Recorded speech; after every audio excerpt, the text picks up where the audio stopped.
Welcome to day 10 of our total consecration to Jesus through the heart of Our Lady.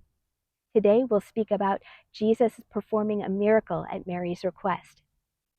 In his general audience on February 26, 1997, St. John Paul II said this about Our Lady at the wedding of Cana. He said, "At Cana, the Virgin showed her total availability to God. At the Annunciation, she had contributed to the miracle of the virginal conception of Jesus. She believed in Jesus before seeing him. Here at Cana, her trust in Jesus' as yet unrevealed power causes him to perform his first sign, the miraculous transformation of water into wine.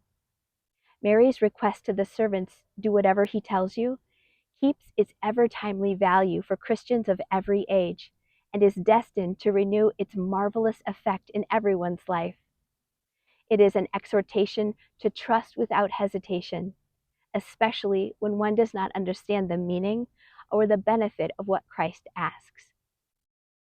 Our mother foundress, Mother Adela Galindo, in a letter entitled The Spiritual Maternity of the Blessed Virgin Mary, says this about Our Lady. She, Our Lady, intercedes in our favor. She does so with supplications directed to Christ in order to obtain grace for us. The Fathers of the Church refer to her as the all-powerful intercessor. She is this because of her perfect communion with Christ, with which she desires what he desires, and because of her faith, a faith that moves mountains. When she said to the servants, 'Do whatever he tells you,' in John chapter 2, verse 5, she manifested what was needed and left the rest to her Son's judgment, certain that the solution he would give would be the best and most meaningful, and that which would resolve the need in the most favorable manner. She left everything completely open to the Lord and his will, because she was sure that his will was the most perfect thing that could be done, and that which would really solve the situation. She trusted in his wisdom, in his superior knowledge, and in his wide and profound vision of things that embraced aspects and circumstances of which she might not have been aware. She presented what was happening and left it in his hands.